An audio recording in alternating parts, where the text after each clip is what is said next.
नमस्कार. जयम विशेषमध्ये मी तेजल नागरे तुम्हा सर्वांचं स्वागत करते. लोकसभा निवडणुकांचे वारे आता वाहू लागलेले आहेत आणि सर्व पक्ष लोकसभेच्या तयारीला लागले असून यासाठी आपापल्या मतदारसंघात ते दावे सांगतायत. राज्यात आता 3 पक्षाचं सरकार आहे, त्यामुळे महायुतीत लोकसभेच्या जागांवरून संभ्रम निर्माण होणं हे आलंच. याचा नुकताच प्रत्यय आला असून सिंधुदुर्ग आणि रत्नागिरी मतदारसंघामध्ये याचा प्रत्यय आलेला आहे. रत्नागिरी सिंधुदुर्ग मतदारसंघावरून भाजपा शिंदे गटात आता जुंपली आहे. नक्की काय घडतंय इकडे या मतदारसंघामध्ये पाहूयात आजच्या जयम विशेषमध्ये. महाराष्ट्रातील राजकीय दृष्ट्या रंगतदार लढत म्हणून रत्नागिरी सिंधुदुर्गची लढत पाहिली जाते. रत्नागिरी सिंधुदुर्ग लोकसभा मतदारसंघावर शिवसेना शिंदे गटाने दावा केलेला आहे. मंत्री उदय सामंत यांचे बंधू किरण सामंत या ठिकाणाहून निवडणूक लढतील असं आधीच जाहीर करण्यात आलं. त्यानंतर आता भाजपाकडूनही या मतदारसंघावर दावा करण्यात येतोय. राज्याचे मंत्री रवींद्र चव्हाण यांना या ठिकाणाहून लोकसभेची उमेदवारी येणार असल्याची चर्चा होतीये. यावरून आता भाजपा आणि शिवसेना शिंदे गटामध्ये वाद निर्माण होण्याची शक्यता आहे.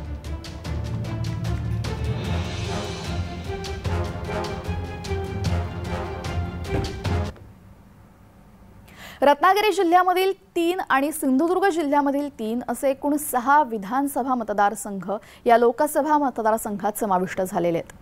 रत्नागिरी सिंधुदुर्ग लोकसभा मतदारसंघामध्ये समाविष्ट करण्यात आले असून या मतदारसंघात 2019 मध्ये ज्या लोकसभा निवडणुका पार पडल्या त्यावेळेस काय चित्र होतं पाहूयात.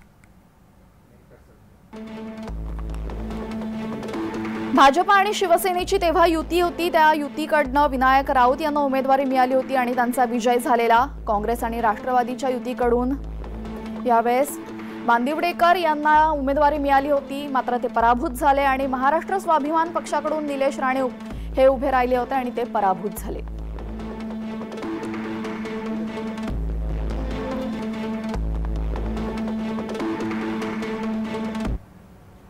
दरम्यान कोणता उमेदवार किती मतांनी पराभूत झाला, मतसंख्या नक्की किती होती हे आपण सविस्तर पाहूयात.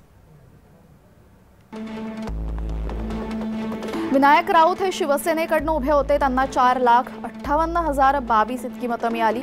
नितेश राणे हे दुसऱ्या क्रमांकावर होते. ते महाराष्ट्र स्वाभिमान पक्ष त्यांचा स्वतःच्या पक्षातून ते उभे राहिले होते आणि त्यांना 2,79,700 इतकी मतं. तर नवीनचंद्र बांदिवडेकर हे काँग्रेसचे, त्यांना 63,299 इतकी मतं.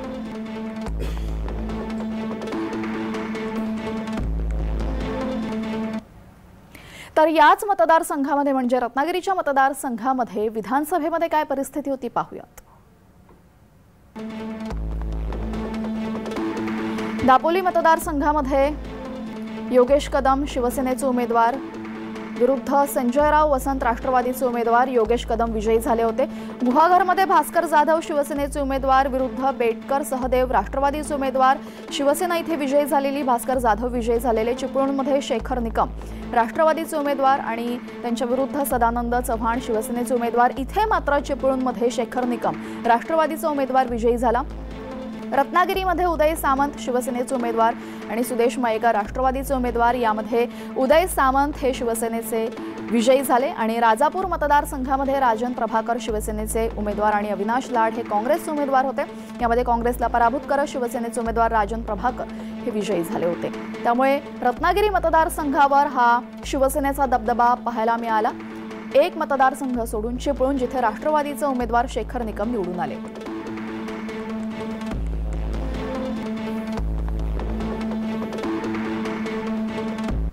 दरम्यान सिंधुदुर्ग मतदारसंघामध्ये विधानसभेची काय परिस्थिती होती पाहूयात. सिंधुदुर्गची 2019 विधानसभा निकाल आपण बघतो. यावेळेस कणकवलीमध्ये नितेश राणे उभे राहिले होते, भाजपाचे उमेदवार, आणि त्यांच्या विरुद्ध शिवसेनेचे उमेदवार जगन्नाथ सावंत, भाजपा उमेदवार नितेश राणे विजयी झाले. कुडाळ मतदारसंघामध्ये वैभव नाईक शिवसेनेचे उमेदवार विरुद्ध दत्तात्रय देसाई अपक्ष उमेदवार अशी लढत झाली, ज्यामध्ये शिवसेनेचे उमेदवार वैभव नाईक विजयी झाले. सावंतवाडीमध्ये शिवसेनेचे उमेदवार दीपक केसरकर विरुद्ध अपक्ष उमेदवार राजन तेली यांच्यामध्ये लढत होती आणि शिवसेनेचे उमेदवार दीपक केसरकर हे सावंतवाडीमधून विजयी झाले.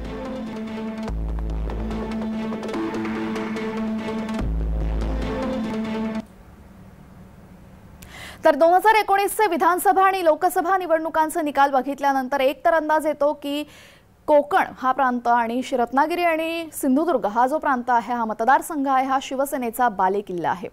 आणि मागच्या वर्षीचं चित्र आणि यावर्षी नक्की काय होईल या संदर्भात सांगतात शिवप्रसाद देसाई, राजकीय विश्लेषक। पाहूयात। किरण सामंत म्हणजे उदय सामंतांचे बंधू जे राजकारणामध्ये आतापर्यंत पडद्यामागूनच त्यांची भूमिका राहिलेली आहे, पण ती स्ट्रॉंग भूमिका राहिलेली आहे आणि विशेष करून रत्नागिरी जिल्ह्यामध्ये ती भूमिका राहिली आहे। तर ते दावेदार असल्याचं एक वातावरण तयार केलं जातं आहे। तशा पद्धतीचे स्टेटमेंट्स येत आहेत। मध्यंतरीच्या काळात दीपक केसरकर सावंतवाडीचे जे आमदार आहेत आणि शालेय शिक्षण मंत्री आहेत, तर त्यांचं पण नाव चर्चेला होतं। आता समजा शिंदे गटाला उमेदवारी मिळाली तर ह्या दोघांपैकी कोणाला उमेदवारी मिळते का हा प्रश्न आहे। तर त्यानंतर रत्नागिरीमध्ये लोकसभा मतदारसंघातली काय परिस्थिती आहे, ग्राउंड रिपोर्ट काय सांगतोय, सांगतायत आमचे रत्नागिरीचे प्रतिनिधी राजेश जाधव। पाहूयात। लोकसभा मतदारसंघावर मागील 2 टर्म शिवसेनेचे विनायक राऊत निवडून येत असल्यामुळे सध्या या जागेवर शिंदे गटाने दावा केलेला आहे। राज्याचे उद्योगमंत्री आणि रत्नागिरी जिल्ह्याचे पालकमंत्री उदय सामंत यांचे बंधू किरण सामंत या मतदारसंघातून निवडणूक लढवण्यास इच्छुक असल्याचे म्हटले जात आहे आणि यावरून भाजप आणि शिंदे गट यांच्यात वादाची ठिणगी पडताना दिसत आहे। कारण भाजपकडून या मतदारसंघासाठी रवींद्र चव्हाण आणि माजी आमदार प्रमोद जठार यांचे नाव चर्चेत होते आणि त्यामुळेच नाराज किरण सामंत 2 वेळा स्टेटस गेम खेळत राजकीय वर्तुळात खळबळून देताना आपल्याला मागील काही दिवसात पाहायला मिळत होते। तर लोकसभा निवडणुकीसाठी किरण सामंत यांचं नाव सध्या चर्चेत आहे। हे किरण सामंत नक्की कोण आहेत पाहूयात। उद्योगमंत्री उदय सामंत यांचे बंधू, बांधकाम अभियांत्रिकीमध्ये विद्यापीठातले सुवर्ण पदक प्राप्त विद्यार्थी, बांधकाम क्षेत्रामध्ये यशस्वी उद्योजक म्हणून त्यांची ओळख आहे। लोकांची विविध कामं हाताळण्यात यांचा नेहमीच पुढाकार असल्याची प्रतिक्रिया जनमानसात आहे। तर महाराष्ट्र राज्य क्रिकेट असोसिएशनचे ते उपाध्यक्ष सुद्धा आहेत आणि उदय सामंत यांच्या मागे खंबीरपणे उभे आहेत। किरण सामंत यांची रत्नागिरीमध्ये किंग मेकर म्हणून ओळख आहे।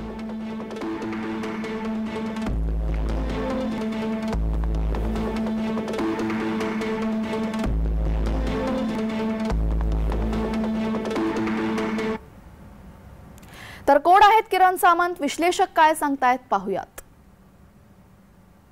किरण सामंत हे रत्नागिरी जिल्ह्यातील प्रसिद्ध उद्योजक आहेत, सर्वांनाच आपल्याला माहिती आहे। आणि किरण सामंत उद्योजक आहेत, त्याच्याबरोबर ते खेळाडू आहेत, स्पोर्ट्सवर त्यांच्या समित्यावर पण आहेत, विविध समित्यावर ते काम करत आहेत।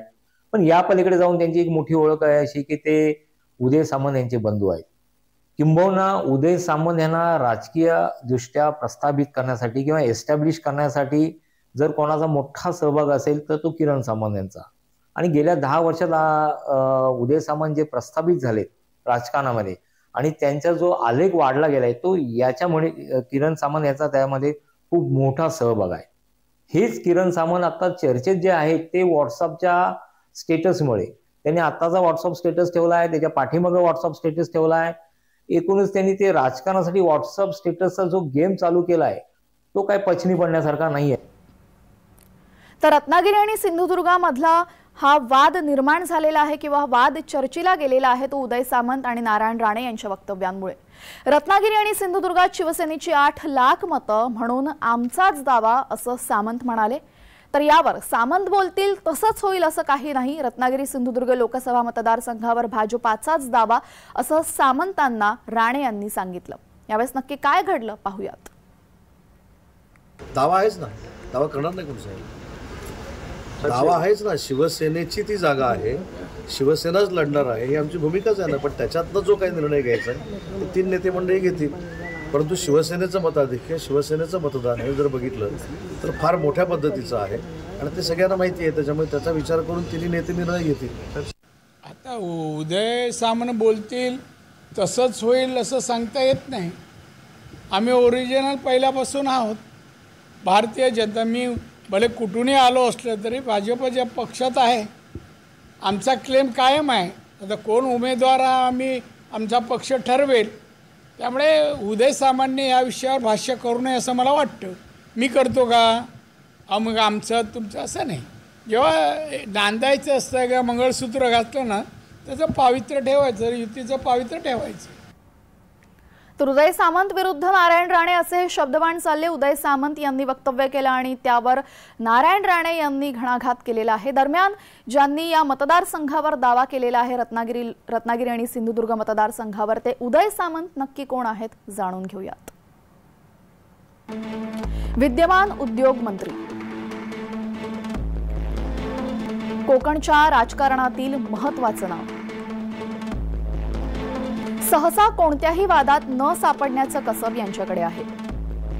रत्नागिरी मतदारसंघात 2004 ते 2019 या काळामध्ये त्यांनी एक हाती पकड कायम ठेवलेली आहे. जिल्ह्यामध्ये तळागाळात कार्यकर्त्यांची फौज यांनी निर्माण केली आहे. राष्ट्रवादीतून राजकीय कारकिर्दीची सुरुवात त्यांनी केली. भाजपाच्या उमेदवाराचा पराभव करून त्यांनी राजकारणाचा श्रीगणेशा केला.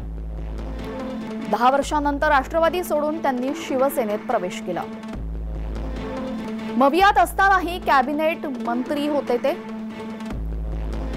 शिवसेनेत फूट पडल्यावर त्यांनी शिंदे गटाच्या सोबत जाणं पसंत केलं आणि अगदी शेवटच्या क्षणी ते शिंदे गटात सामील झाले. आणि विद्यमान उद्योग मंत्री आता या सरकारमध्ये ते आहेत.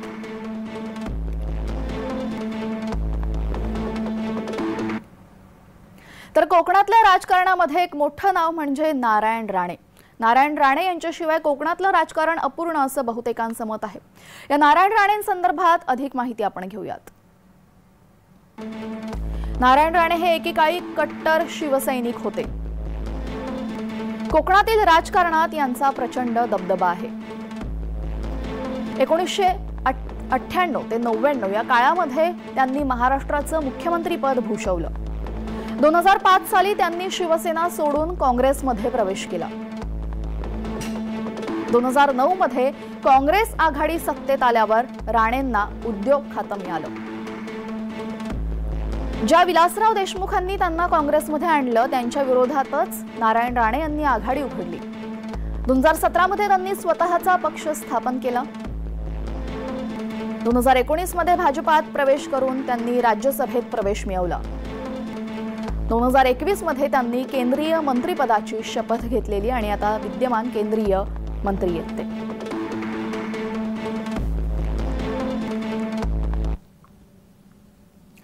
दरम्यान नारायण राणे यांना लोकसभेची जागा नक्की का हवी आहे हे आपण समजून घेऊयात. निलेश राणेंचं राजकीय भवितव्य सुरक्षित करणे हे एक मोठं आव्हान आहे. कोकणातील राजकारणात दबदबा कायम ठेवणे, केंद्रीय राजकारणात दबदबा निर्माण करणे,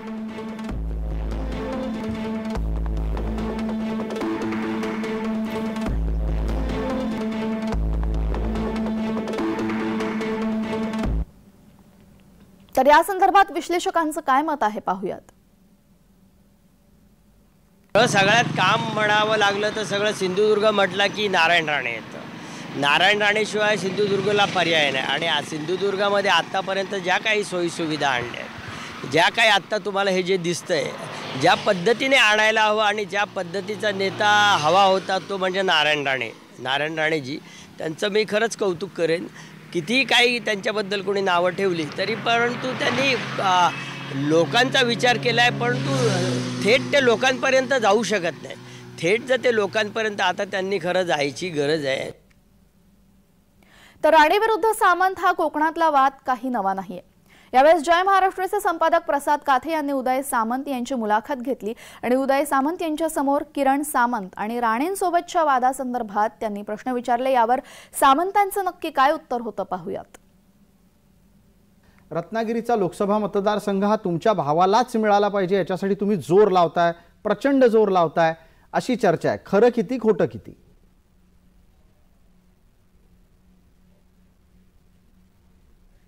नाही, हे खोटं आहे. मी एक लक्षात ठेवा की माझं मत हे स्वतंत्र आहे, त्यांचं मत हे स्वतंत्र आहे. आणि माझ्या मोठ्या बंधूंनी परवाच जाहीर असं केलं आहे की एकनाथ शिंदे साहेबांनी जर त्यांच्यावर जबाबदारी टाकली तर ते खासदारकी लढवायला देखील तयार आहेत असं त्यांचं मत आहे. आणि मी भाऊ म्हणून एक प्रामाणिक माझं मत सांगतो की त्यांचा संपर्क, ते तिथं करत असलेलं काम, माझा असलेला संपर्क, आमच्या अनेकांशी असलेले संबंध, अगदी जबाबदारीने सांगतो उद्धव बाळासाहेब ठाकरे संघटनेमध्ये असलेले देखील संबंध, राष्ट्रवादीचे शेखर निकम आता आमच्या सोबत आलेले आहेत. त्याच्यामुळे त्यांना जर तिकीट मिळालं तर फार मोठ्या मताधिक्यानं निवडून येऊ शकतील आणि तिथल्या जनतेची सेवा करू शकतील. उदय सामंत हे दोस्तीला जपतात.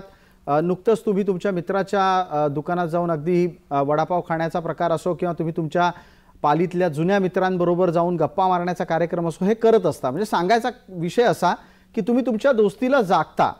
नितेश राणेंच्या संदर्भानं हा प्रश्न उपस्थित होतो की जो काही तुमच्यातला होता तो दुरावा आता मिटलाय आणि आता परिस्थिती पूर्णपणे सामान्य झालेली आहे. त्याच्यामध्ये एक महत्वाची गोष्ट अशी आहे की मी ज्यावेळी राजकारणाची सुरुवात केली त्यावेळीपासूनच राणे कुटुंब आणि सामंत कुटुंब याच्यामध्ये कधीही विसंवाद नव्हता. परंतु काही कालावधीपूर्वी हा नक्की तात्विक थोडाफार वादविवाद झाला. त्याच्यानंतर स्वतः राणे साहेबांनी पुढाकार घेतला होता, माझ्या वडिलांनी देखील पुढाकार घेतला होता आणि त्याच्यातनं आमचे अतिशय संबंध पूर्वीसारखे जिव्हाळ्याचे आहेत. निलेशजी देखील माझ्यासोबत अनेक ठिकाणी काम करतात, नितेशजी देखील काम करतात. त्याच्यामुळे आमच्या पूर्वीच्या वादातली संधी काय आम्ही विरोधकांना देणार नाही. कारण राणे साहेबांनी देखील कोकणच्या विकासासाठी अनेक मोठमोठे प्रकल्प राबवलेले आहेत. तिकडे आमचे दीपकभाई केसरकर आहेत. त्याच्यामुळे मला असं वाटतं की आमच्यातला दुरावा अजिबात नाही. आमच्यामध्ये जी काही कटुता होती ती संपलेली आहे. आणि दुसरी महत्वाची गोष्ट की एकनाथ शिंदे साहेबांनी बीजेपी बरोबर जायचा निर्णय घेतला, नॅशनल अलायन्स बरोबर जायचा निर्णय घेतला. याचा अर्थ बीजेपीच्या सगळ्या लोकांना बरोबर घेऊन जावं लागेल हे मला माहिती आहे आणि तीच भूमिका भविष्यामध्ये माझ्याकडे घेतली आहे. तर कोकणातील रत्नागिरी सिंधुदुर्ग या मतदारसंघावरून राणे विरुद्ध सामंत असा वाद सुरू झालेला आहे. नारायण राणे यांना मतदारसंघ का हवा हे तर आपण पाहिलंच, पण आता सामंतांना हा मतदारसंघ का हवाय याविषयी जाणकारांचं काय मत आहे पाहूयात. उदय सामंत यांची जी वैयक्तिक ताकद आहे, राजकीय दृष्ट्या असेल, आर्थिक दृष्ट्या असेल आणि ज्याला टीम वर्क म्हणतात किंवा जी कार्यकर्त्यांची फळी लागते ते आज निश्चित त्यांच्याकडे मोठ्या प्रमाणात आहे. त्यामुळे भाजपच्या ताकदीच्या मानाने विचार केला तर उदय सामंत हे नक्कीच आज प्रभावशाली आहेत. त्यामुळे आणि मोदी सरकार सत्तेत येणं हे भाजपचं तसं त्याचं टार्गेट आहे. त्यामुळे ते कोणत्याही प्रकारचा वाद निर्माण न करता किरण सामंत यांनाच उमेदवारी देण्याच्या दृष्टीने नक्कीच पॉझिटिव्ह असतील. आणि त्यामुळे फार मोठी जी काही चर्चा चालू आहे, रवींद्र चव्हाण असतील, नारायण राणे असतील, त्या चर्चेला माझ्या दृष्टीने तरी काय अर्थ नाही. माझ्या दृष्टीने भाजप नक्कीच युतीचा धर्म पाळेल. कारण त्यांना भविष्यात विधानसभा लढवायचे आणि मुळात आता लोकसभेला किमान 48 पैकी 25 ठिकाणी आपले खासदार निवडून आणायचे आहेत. कारण त्याशिवाय मोदी सरकार येणं नाही तर अशक्य आहे. त्यामुळे आता नक्कीच समजूतदारपणा भाजप दाखवेल आणि किरण सामंत यांनाच उमेदवारी मिळेल असं मला तरी स्वतःला वैयक्तिक वाटतं. तर सामंत विरुद्ध राणे या वादामध्ये तिसरी व्यक्ती आली ती म्हणजे रवींद्र चव्हाण. भाजपाने रवींद्र चव्हाण हे यावेळेस उमेदवार असतील असं चर्चा सुरू झाली भाजपामध्ये आणि यावेळेस नागरिकांमध्ये सुद्धा. दरम्यान कोण आहेत हे रवींद्र चव्हाण पाहूयात. विद्यमान कॅबिनेट मंत्री, डोंबिवली संघातून सलग 3दा आमदार, सर्वसामान्यांमध्ये सहजपणे मिसळणारे खासदार म्हणून ते लोकप्रिय आहेत. गेल्या 1.5 वर्षापासून सिंधुदुर्ग जिल्ह्याचे ते पालकमंत्री आहेत.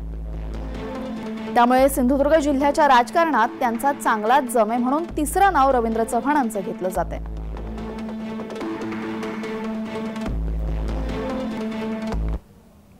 तर रवींद्र चव्हाणांसंदर्भात जाणकारांचं मत काय आहे पाहूयात. मुळातला हा सिंधुदुर्ग जिल्हा आणि हे समाजवाद्यांचा बालेकिल्ला होता. आता समाजवाद्यांची ही चळवळ राहिली नाही आहे, ती लोक पण राहिली नाहीत. तरी पण अजूनही मुळात ग्रासरूटवर समाजवाद्यांची तत्त्व मांडणारी लोक अजूनही आहेत. आता तसं आता निवडणुकीचे पडगम वाजू लागले तर याच्यात आता आपल्याकडे पालकमंत्री रवींद्र चव्हाण आहेत. त्यांचं काम आहे चांगलं, सिंधुदुर्गातले आहेत. तर रत्नागिरी सिंधुदुर्ग लोकसभा मतदारसंघातला हा वाद आता वरिष्ठांच्या हस्तक्षेपाने निवळणार की विकोपाला जाणार हे वेळच ठरवेल. असंही म्हटलं जात आहे की सामंत विरुद्ध राणे हा वाद मिटवण्यासाठी वरिष्ठ कदाचित नारायण राणे यांनाच लोकसभेसाठी उमेदवार ठरवतील. मात्र नक्की काय होणार, महायुतीचा कोणता उमेदवार रत्नागिरी आणि सिंधुदुर्ग या मतदारसंघात जाईल हे आता वेळच ठरवणार आहे. भारतीय जनता पार्टीचे नारायण राणेंनी काल स्टेटमेंट दिलं होतं की मंगळसूत्र बांधलंय आणि आपण वेगळ्या पक्षात आणलंय. खरं तर नारायण राणे आणि उदय सामंत हे दोघांनी वेगवेगळ्या मंगळसूत्र आपल्या सोयीनुसार वेगवेगळी मंगळसूत्र वेगवेगळ्या नावाने मंगळसूत्र बांधलेली आहेत. त्यामुळे लोकांचा त्यांच्यावर विश्वास नाही. लोक हे शिवसेनेबरोबरच आहेत. शिवसेना उद्धव बाळासाहेब ठाकरेंबरोबरच सिंधुदुर्ग जिल्ह्यातली रत्नागिरी जिल्ह्यातली लोक आहेत. त्यामुळे ह्या मतदारसंघाचा खासदार पुन्हा विनायक राऊत असतील हे मात्र निश्चित आहे. आणि शिवसेनेची शिंदे शिवसेना आणि भाजप त्यामुळे महायुतीची सत्ता येईल असं वाटतं. म्हणजे ते येईल की पूर्ण जी शिवसेना आहे विनायक राऊत सिटिंग मेंबर काय वाटतं? नाही, आता नेमकं या घडीला कोण निवडून येईल, कोणाला किती मताधिक्य मिळेल हे आत्ता मला लगेच सांगता येणार नाही.